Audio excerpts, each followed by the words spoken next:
If you work as a manufacturing facilities engineer, installing a new piece of equipment can be as complex as the machinery itself. From prep work to alignment and testing, it's your team's job to put it all together. That's why it's good to have Grainger on your side. With industrial-grade products and next-day delivery, Grainger helps ensure you have everything you need close at hand through every step of the installation. Call 1-800-GRAINGER, click Grainger.com, or just stop by. Grainger, for the ones who get it done. Space, the final frontier. La ciencia ficción afirma que no hay límites.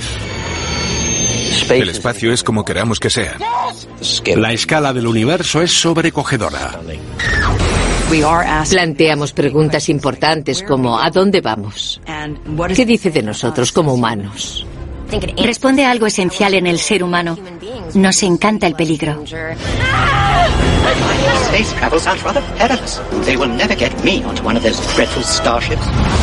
La ciencia ficción inspiró a los pioneros que nos llevaron a la Luna. Y eso es solo el principio. Mantiene viva la esperanza de hacer mayores descubrimientos. Sentimos demasiada curiosidad por la galaxia. What has the galaxy ever done for you? Why would you want to save it? Because I'm one of the idiots who lives in it. La humanidad está programada para explorar y saquear. Somos ciudadanos de la galaxia. También es nuestro hogar.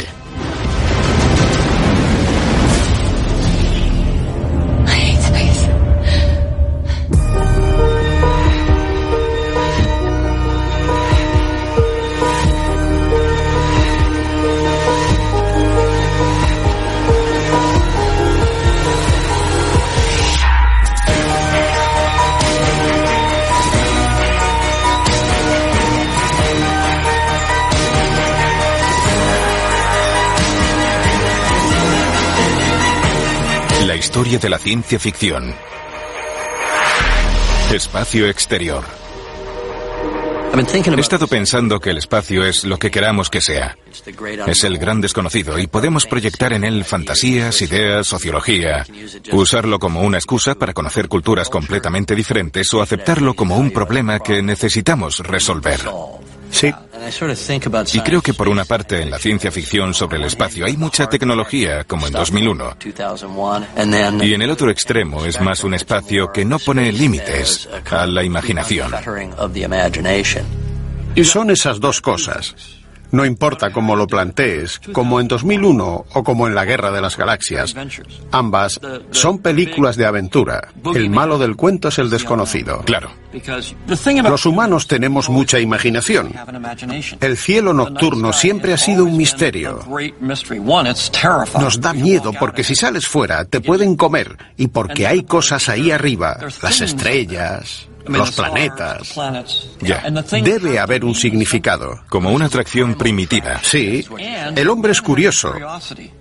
La curiosidad y la imaginación forman historias. Una conexión mística. Una conexión mística con el cielo. Sí, eso. Con las estrellas y demás relacionada directamente con nosotros. ¿No es lo que intentamos hacer con nuestras películas? Sí. Captar un poco de esa atracción y ponerla en un cine para sentir lo que sería estar ahí fuera. Houston, I have a bad feeling about this mission. Alfonso Cuarón utiliza la cámara al principio de Gravity en un plano secuencia para mostrarnos a George Clooney y a Sandra Bullock flotando en el espacio. Son imágenes que nos dejan ver lo pequeño que es el ser humano comparado con todo el planeta. Y luego gira la cámara y ves lo pequeño que es el ser humano comparado con la inmensidad del universo.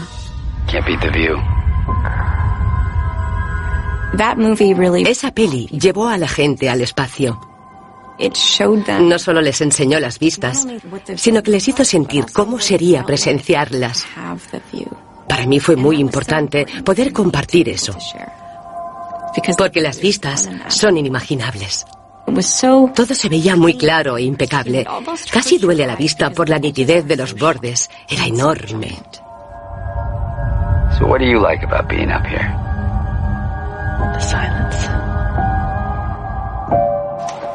Mientras vivía en la estación espacial, mi hermano pequeño conocía al cuñado de Sandra Bullock Y le dijo, mi cuñada va a hacer esta película. A lo mejor tu hermana podría hablar con ella. Y mi hermano le respondió, lleva allí varios meses con 5 tíos. Seguro que quiere hablar con Sandra Bullock.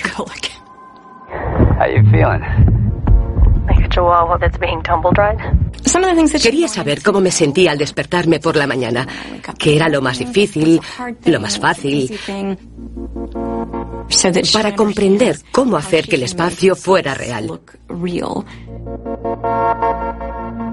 Creo que Sandra parecía más decidida que novata. Los viajes espaciales llevan siendo un tema de ciencia ficción durante muchísimo tiempo. Es increíble el recorrido que hicieron los primeros autores de ciencia ficción para llevar una nave de la Tierra a la Luna. Georges Méliès era un mago que se enamoró del nuevo arte de la cinematografía. No solo inventó las películas de ciencia ficción, sino que inventó los efectos especiales. Se inspiró sobre todo en 2 grandes pilares de la ciencia ficción, H.G. Wells y Julio Verne. Este último le dio el argumento y la historia para la primera parte de la película de La Tierra a la Luna. La segunda parte se basaba en la historia de Wells, Los primeros hombres en la Luna. Las primeras representaciones de los viajes espaciales mostraban solo a personajes que se movían en libertad, que abrían una puerta y salían al espacio sin problemas. Pero en 20 años todo cambió muy rápido en el cine sobre el espacio exterior y los viajes espaciales. Al principio de los años 20 salieron películas como La mujer en la luna de Fritz Lang, donde los personajes aparecían atados en los asientos, sienten la presión de la fuerza G en el pecho y luchan por respirar durante el lanzamiento. Otros escritores que trabajaban para John Campbell Jr. cuando comenzó a publicar Standing Science Fiction buscaban una verosimilitud científica. Gracias a ellos empezamos a disfrutar aventuras espaciales realistas y creíbles.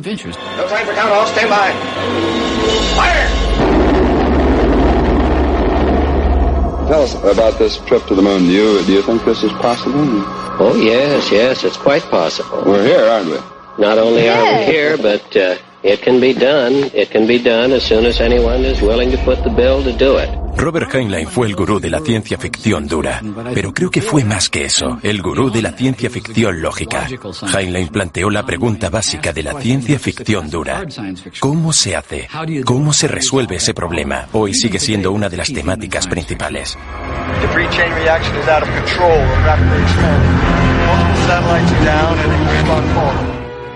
Los hermanos Cuarón recrearon lo bueno, lo feo y lo malo de los viajes espaciales. Una de las cosas que debatí con los hermanos Cuarón fue el síndrome de Kessler y el hecho de que un satélite destruido genere basura espacial que destruya más satélites. La basura espacial es un problema para las naves que viajan hoy en día por la órbita baja terrestre. A la velocidad que viaja esta basura, un objeto pequeño como un tornillo te golpea con la misma energía cinética que un obús. Gravity es visualmente atractiva gracias a su dinamismo irrefrenable. El mínimo fallo puede desencadenar una serie de catástrofes, una tras otra. Basta con eso. El único error que yo le veo a la película es que si estás en una estación espacial, lo último que haría sería dejar marchar a George Clooney. El universo guarda muchos secretos. No sabemos nada, eso es lo único que sé con seguridad. Pero debemos salir de nuestro sistema solar, debemos llegar a otro sistema solar. Pero Einstein decía que no se puede viajar más rápido que la velocidad de la luz. La ciencia ficción afirma que no hay límites. Es verdad. Sé creativo, no importa lo que digan o lo que hayas estudiado, y di, puedo hacer lo que quiera. Estás en un universo totalmente distinto. A veces nos olvidamos de que el espacio es inconmensurable.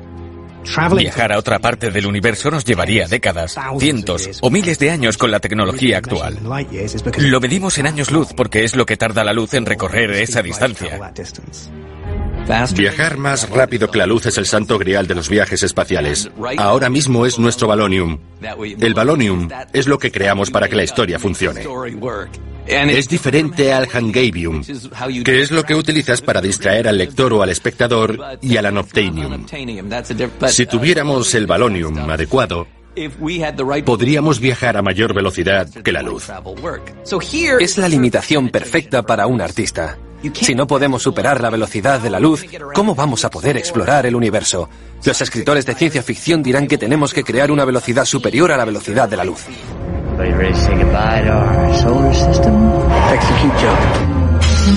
I'm not sure what's wrong here. Is the parking brake on? Compressor.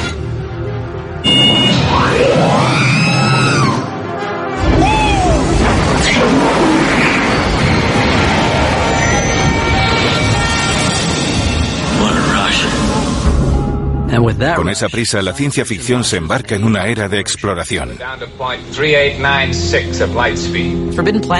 Planeta Prohibido fue una peli rara de ciencia ficción con mucho presupuesto en una época donde la mayoría de pelis eran cutres.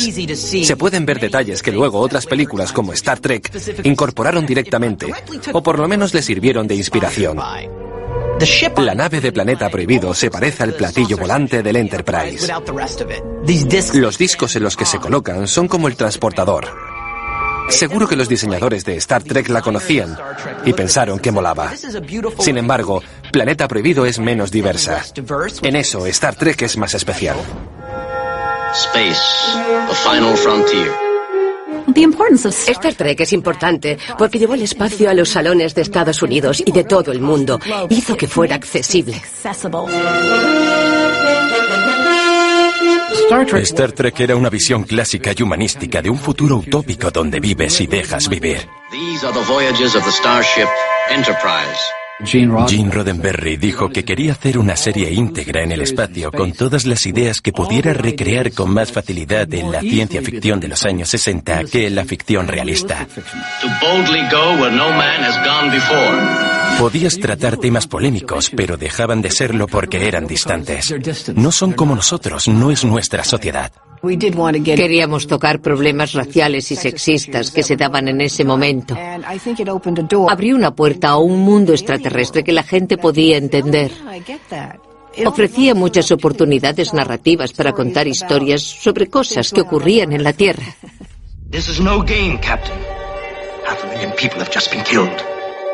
Hay un capítulo que se llama El Apocalipsis, en el que dos planetas hacen una guerra virtual. Computers, Captain. They fight their war with computers, totally. Computers don't kill 500,000 people. Deaths have been registered. Of course, they have 24 hours to report. To report?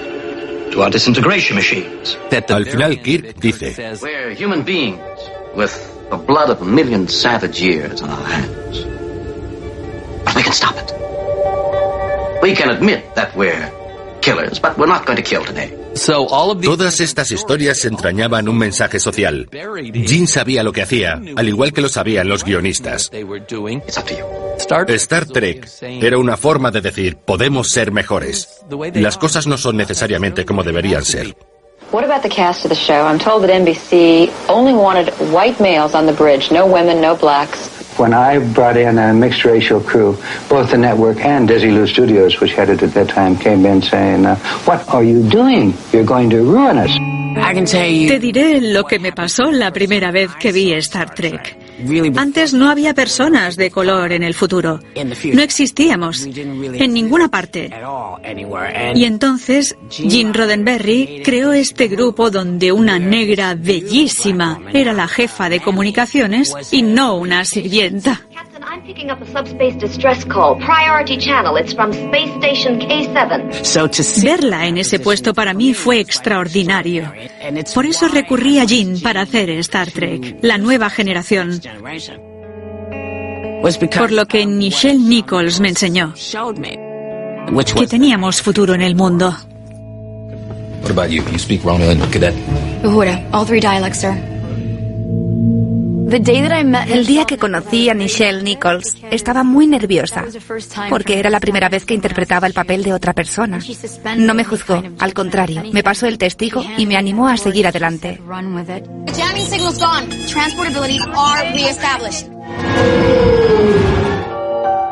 Lo que aportaba Star Trek a la gente era la esperanza. May we together become greater than the sum of both of us. Lo que saqué de la serie original fue el amor que era capaz de sentir la humanidad. Incluso si viene de una época desconocida o que no podremos ver, la búsqueda de ese amor es tangible. Live long and prosper, Spock. Live long and prosper. No se puede subestimar la importancia cultural de la franquicia Star Trek. Ya hay 7 series, 13 películas y cientos de novelas, cómics, juegos de mesa, videojuegos y disfraces. A los fans nos encanta Star Trek porque nos dice que tendremos la oportunidad de encontrarnos en el espacio y de aprender unos de otros. En mi opinión, el mensaje más potente de Star Trek es la idea de que al salir al universo dejamos nuestros problemas atrás y mejoramos como personas a través de la cooperación y de ciertos valores. Es un concepto muy romántico, pero es un universo en el que quiero vivir. Quiero subir a una nave espacial y formar parte de la Federación. Para mí, 2001 es la mejor película de ciencia ficción del mundo. Es el viaje espacial por excelencia. Sí. Y es muy buena visualmente. Es perfecta. El plano de la Discovery apareciendo lentamente es precursor del primer plano de Star Wars, sí, que nos impresionó a todos. Seguramente 2001 me influyera más de lo que creo. Y al mismo tiempo me motivó. Es brillante. Creo que 2001 hizo que se vieran las películas como un retrato más amplio e interesante en cuanto a viajes espaciales de lo que se había conseguido hasta la fecha. Todo era creíble, aunque nos dejara con la boca abierta. Todo era siempre muy real. Es el largometraje de ciencia ficción más meticuloso y acertado que pudieron crear entre Arthur C. Clarke, el escritor de ciencia ficción dura, y Stanley Kubrick, el cineasta visionario. Pensaron, solo necesitamos imagen, que el público saque las conclusiones. Todo era sorprendente y con una innovación visual de enorme importancia. No por su realización, sino por su parte de salir al espacio exterior. Claro. También. Es a lo que ahora se enfrenta la realidad. Por eso se habla cada vez más de Marte. Pero tenemos que hacer que la gente diga, esta aventura es divertida.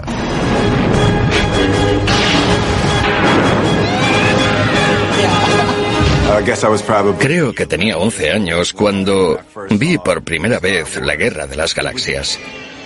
Fue lo más extraordinario que había visto en mi vida.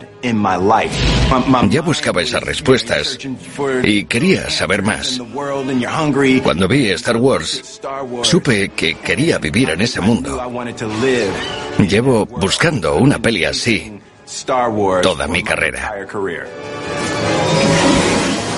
Star Wars es un icono de la historia de la ciencia ficción sobre el espacio, porque abrió las puertas a la emoción y a la aventura de viajar entre planetas y nos hizo querer estar allí con los héroes.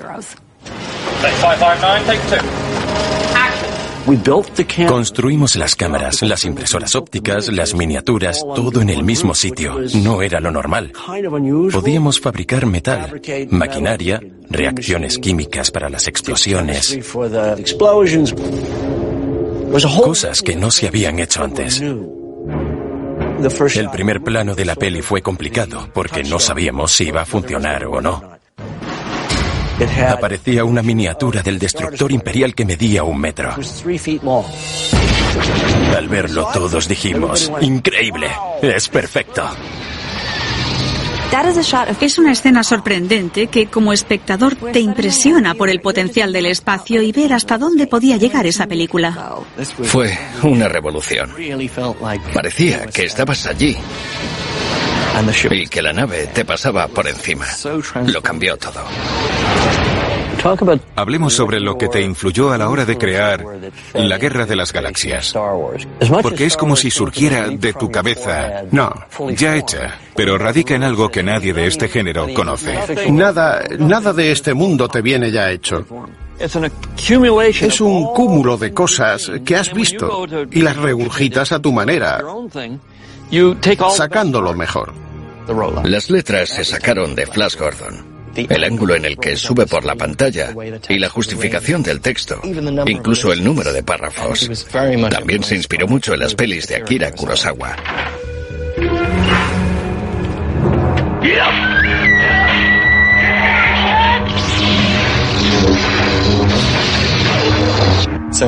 En cuanto a las pelis de vaqueros, Lucas se inspiró en Centauros del Desierto de John Ford para imitar la escena en la que se cargan al tío Owen y a la tía Beru.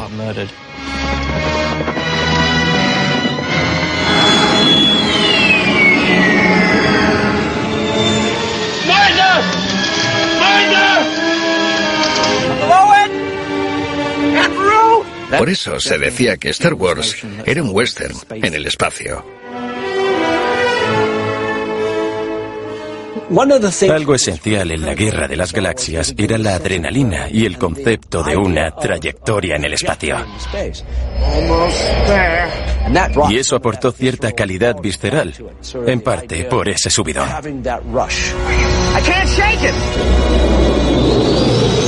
Es interesante, cuanto más rápido te acercas a algo, más aumenta la velocidad. Por eso hicimos la trinchera de la Estrella de la Muerte.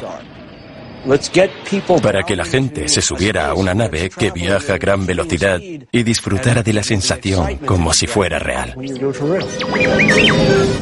Hay muchos planos buenos en la Guerra de las Galaxias, pero hay uno que hace que se me encoja el alma. Es cuando Luke ve la puesta de los dos soles. Tiene como un halo de melancolía. Es una escena con la que me identifiqué cuando era adolescente en Texas, con la que cualquier niño se podría identificar. Eso de no saber qué va a ocurrir ni qué va a ser de ti. Esa nostalgia hace que esta historia espacial sea algo que nos pasa a nosotros. Uno de los motivos por los que hice Star Wars fue dirigirla para niños de 12 años. A todo el mundo le gusta, pero estaba hecha para niños de 12 años. Todos tuvimos 12 años. Siempre digo que no hay que subestimar a los niños de 12 años, son más listos que nosotros. Pillan las cosas más rápido. Ya. Se trataba de hacerles pensar de manera distinta. Todo era subjetivo y onírico. Sí, ¿quién dice que los Wookiees no pueden volar? Claro que pueden. Claro. No iba a obedecer las normas. Si puedes imaginarlo, puedes hacerlo, pero si no sabes imaginarlo, es imposible. Sí, porque es la prisión de tu mente. Esa prisión de tu mente te permite hacerlo y puedes disfrutarlo e inventar muchas locuras. Sí, ahí está Chewbacca. Decían que era imposible que hubiera Wookiees en el espacio. ¿Cómo lo sabes? Tú solo revolucionaste la ciencia ficción de la cultura popular con la Guerra de las Galaxias en 1977. Habíamos tenido 3 décadas de películas desalentadoras, distópicas, apocalípticas, y la ciencia ficción cada año recaudaba menos dinero. Y de repente apareciste con una nueva visión. Una visión de grandeza, de esperanza, de fuerza. Y ¡boom! Star Wars es un drama espacial, no es ciencia ficción. Es como ver una telenovela, pero en el espacio. Sí, pero es más que eso, y tú lo sabes. Ya. Es un neomito. Ya, pero... Cumple el papel que tenía el mito en la sociedad. Sí, es mitología. Pero le diste una vuelta. No se me ocurre en ninguna película que jugara con el futuro usado. Siempre era brillante y perfecto. Era como un regalo que acababas de abrir en Navidad, con esa visión optimista. Y tú dijiste, no, el futuro lleva vivo miles de años. De ahí que el reptador de las arenas estuviera oxidado y todo estuviera un poco roto y usado. ¿De dónde viene esa idea? Porque no había precursor de eso. Pensé que tenía que parecer un sitio real. La transición de los viajes espaciales de la ciencia ficción entre los 60 y los 70 refleja un cambio de rumbo de la cultura de la época. El cinismo general de los 70 infectó esa visión del futuro. En plan, si llegásemos al espacio, las grandes corporaciones seguirían cargándoselo todo. Y así salieron pelis como Alien. Ves una nave donde ha pasado de todo. Tiene goteras. Sale vapor de las tuberías. Da asco. Y es un desastre. Look, I'm not going to do any more work. We get this straightened out. Brett, you're guaranteed by law to get a share. Creo que no es casualidad que en muchas de estas películas el tándem militar e industrial sea el verdadero monstruo del espacio.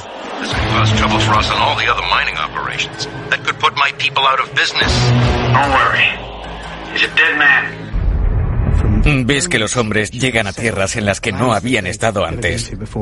Y justo después, que los problemas humanos normales que existen en la sociedad se trasladan a esos mundos. Eso significa que habrá problemas laborales, condiciones peligrosas para los empleados, todas esas cosas que reflejan lo que podría ser nuestra exploración del espacio exterior.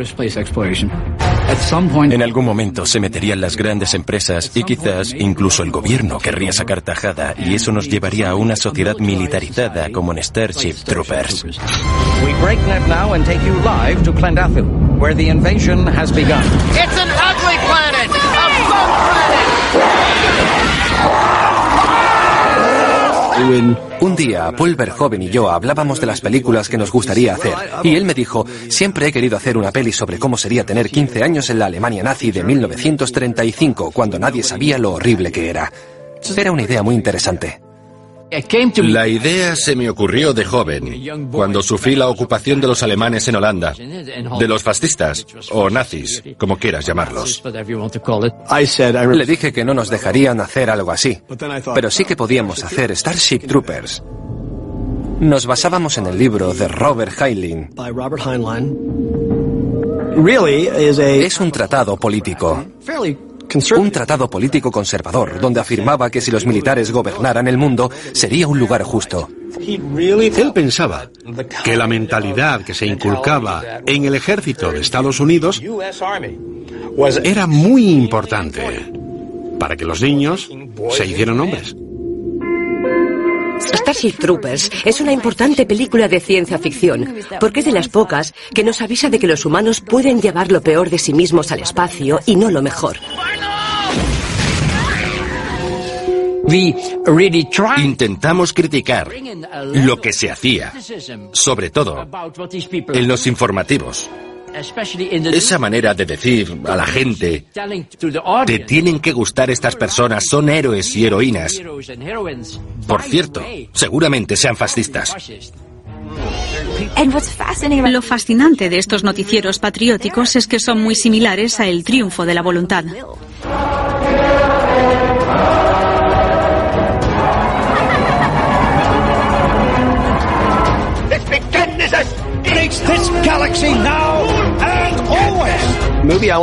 La peli que yo quería hacer era sobre la guerra y la propaganda, y por qué fuimos a la guerra y lo que ocurre cuando vamos.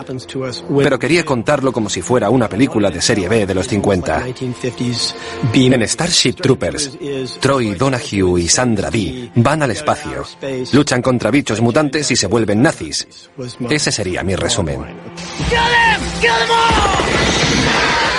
A la idea de que la humanidad es exploración, le sigue la colonización y el saqueo. Siempre ha sido así. He figured that he could get an alien back through quarantine if one of us was impregnated. I don't know which species is worse. You don't see them each other over for a damn percentage. Lo que vemos en la ciencia ficción cuando exploramos el universo es que nos llevamos nuestro bagaje con nosotros. Mis padres opinaban que la televisión, te hablo de los años 50, era una mala influencia, así que no me dejaban verla. Solo podía ver cosas como Los recién casados de Jackie Gleason. Claro, ya. Así que empecé a imaginarme mis propias pelis.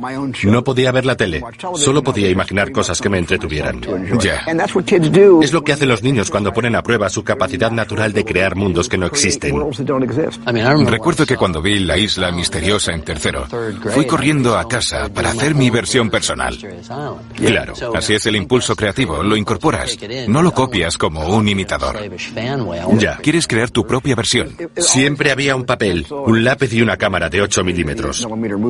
Pero exteriorizabas el mundo de forma visual. Exacto. Es como una explosión. A ti también te pasa. Cuando me siento a hacer un storyboard, me surgen las mejores ideas mientras hago los bocetos.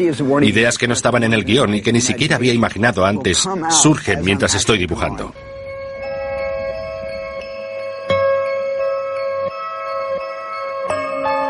A veces se ignoran a los artistas de la historia de la ciencia ficción.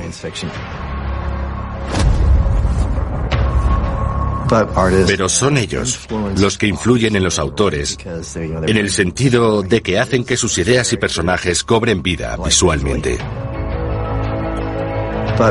Si te pones a pensar en todo lo que has visto de ciencia ficción, serán cosas que ha creado un artista. Chesley Bonestell es el padre del arte espacial, o arte astronómico. Empezó a pintar en los años 40 unas obras de un realismo extraordinario. Hoy en día, podemos encontrar astrónomos, astronautas, astrofísicos e ingenieros que se dedican a lo que se dedican, porque de niños se maravillaron con Chesley Bonestell. La mayor ventaja de la ciencia ficción es que puedes dibujar cualquier cosa en el gran lienzo del espacio. Todo está ahí para que utilices tu imaginación. Al crear mundos, también creas una sociedad, un planeta y unas personas desde cero. Puede que no sean personas como tú y yo, pero son personas. Todas las plantas del impresionante bosque de Pandora, aunque solo aparezcan un segundo, tienen un nombre en inglés, en latín, en Navi, y seguramente una descripción de 2 páginas sobre su medio natural, cómo se reproduce, cómo la usan los Navi. Si con eso vas a ir al detalle, no puedes escatimar en el idioma. Tienes que crear un producto cohesionado. Yo escribí el idioma. Son como 400 palabras. Hice un pequeño diccionario. Es gracioso porque solo lo hablábamos 2 personas.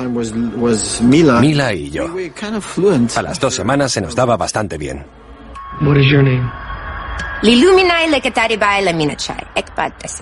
Así se llama. Creo que he dicho el nombre de pila y el apellido. Pero no me preguntes cuál es cuál. Trabajar con Luc Besson, guionista y director del Quinto Elemento, me cambió la vida. Todo era muy realista y me impresionó bastante. Es una página en blanco donde puedes escribir lo que quieras. Puedes volver a hacer que en el espacio todo sea bonito. Me gusta esa fantasía. Me gusta coger un tema, como la ley, la policía o la comida, y ponerme a escribir 10 o 15 páginas sobre eso. Luego se lo doy a los actores para que la historia quede clara y pulida, aunque nunca salga en pantalla. La ciencia ficción seguramente es la mejor forma de abrir la mente. Es el aceite que engrasa las puertas para que no suenen y cueste tanto abrirlas. El espacio es un lienzo en el que puedes dibujar lo que quieras y donde no hay límites porque, por definición, el futuro no tiene límites. Y aunque lo tuviera, no lo conocemos. A los 8 o 9 años, estaba obsesionado con crear planetas. Creaba mundos y universos desde cero, incluso a esa edad. Luego, escribí las novelas visuales de Guardianes de la Galaxia. Cientos de páginas sobre las diferentes culturas, cómo son y cómo piensan. Creamos un mundo recóndito en el espacio que se basa en reglas reales y que está repleto de imaginación y fantasía. Oh, yeah. Si te enfrentas a un mapache y a un árbol, en cierto modo te enfrentas a la fantasía espacial. Pero pongamos que es un mapache que habla. ¿Qué sería? ¿Cómo sería? Así di con que Rocket Raccoon era resultado de unos experimentos y que se ha convertido en algo diseñado para matar. Ain't no thing like me except me. I'm Groot. Yeah, you said that. Groot es el personaje más popular de Guardianes de la Galaxia. Es el alma de la peli. Lo recuerdo como si fuera ayer. Nos preparábamos para rodar la escena en la que Groot se convierte como en un nido y nos protege de un impacto que nos va a matar a todos. Ese día en el set no podíamos parar de llorar. El personaje ni siquiera existe. pero estaba arriesgando su vida para salvar la mía. Y eso me conmovió. Se parece un poco a Jesús. Es un personaje que da su vida y vuelve a nacer.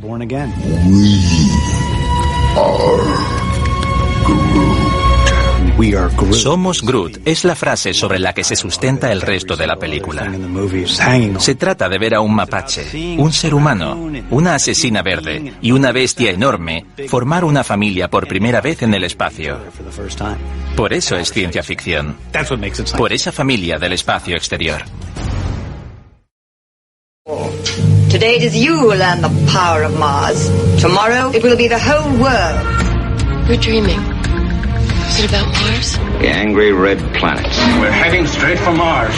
Whew, Mars is burning up. Good God, I'm on Mars. Hace 50 años, el espacio era un lugar extraordinariamente hostil. Y luego seguimos la trayectoria de la ciencia ficción, que era explorar el resto del universo. Ahora mismo el sistema solar está a nuestro alcance. Lo más cerca que Marte llega a estar de nosotros es 58 millones de kilómetros. En años luz no es tanto. Es una distancia corta en comparación.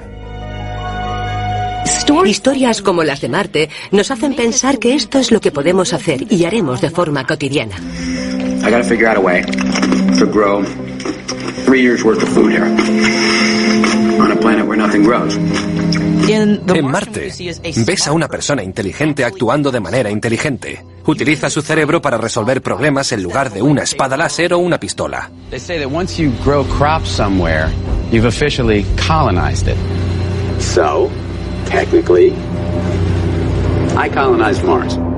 Lo genial de Marte de Andy Weir es que hace que la experiencia parezca algo cotidiano.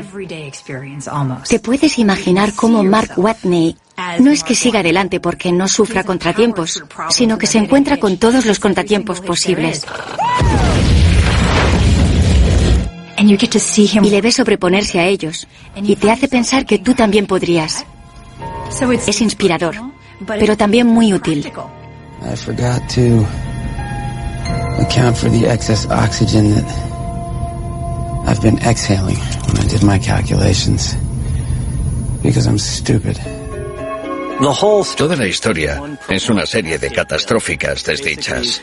La solución a este problema inmediato le lleva al siguiente problema, y al siguiente y al siguiente. Yo diría que ese estilo de ir solucionando problemas típico de Arthur Clarke y de Robert Heinlein me inspiraron al escribir Marte, aunque también me inspiró para esta película el Apolo 13, tanto el suceso real como la peli. This is Houston. Say again, please. Houston, we have a problem. Mi padre es físico de partículas y mi madre ingeniera eléctrica, así que yo estaba obligado a ser un friki. Hay una escena graciosa en la que le dicen que todo lo que escribe se está viendo en directo en todo el mundo. En el libro dice, mirad, unas tetas, y dibujo unas tetas en ASCII, es decir, abre paréntesis, punto, y, punto, cierra paréntesis. No salió en la pantalla, solo salía que lo veían y decían, oh, como si hubiera escrito una ordinariez. In the face of overwhelming odds, I'm left with only one option. I'm gonna have to science the shit out of this. Recurrir a la ciencia para no j***la. ¿Qué significa eso? Es como ese subidón ante el miedo de decir, o muero aquí, o sobrevivo. Sí. Se apoya mucho en lo que yo llamo humor negro. No voy a pensarlo demasiado. Viviré día a día y hora a hora. Sí. Y recurriré a la ciencia para no j***la, para sobrevivir. Ya. Ahuyenta el miedo y el terror que le paralizaría. ¿Sabes lo que yo creo? Que todos somos ese tío. Que ahora mismo, tal y como están las cosas en la Tierra, sí, no tenemos otra opción que no joderla. Correcto. Para sobrevivir. Es una buena... Tenemos ahí la amenaza. Sí. Amenazas que causa la tecnología en gran parte y que la ciencia resolverá. Sí. Es una buena forma de verlo. El realismo que desprende Marte se basa en que pronto llegaremos allí, en un segundo. Ya está a la vuelta de la esquina. Y ahora tenemos la tecnología y estamos haciéndonos con los medios que nos permitirán llegar a Marte y colonizarlo. Por eso la película es importante y por eso es tan realista. This is space. It does not cooperate. At some point, everything's going to go south and you're going to say, this is it. Now you can either accept that or you can get to work. Si no descubrimos cómo llegar a Marte, vivir allí y construir otra nave que nos lleve a otro sistema solar, sí, estamos vendidos. A largo plazo, sí. Y decir, bueno, sí, tenemos 1.000 millones de años para pensarlo. Ya vamos tarde. Tenemos que convencer a la gente de que no es una locura. Si no tuviéramos estas películas, para decir, es una aventura, es divertido. Sí. ¿Tú crees que seríamos tan estúpidos como para montarnos en una nave e ir a Marte, donde solo hay arena roja? No, toda la idea es una aventura. Tenemos que hacerlo, la raza humana depende de ello. Gracias por aceptar venir. Un placer. Ha sido una buena lluvia de ideas. Sí, para eso he venido. Yo no lo hago muy a menudo.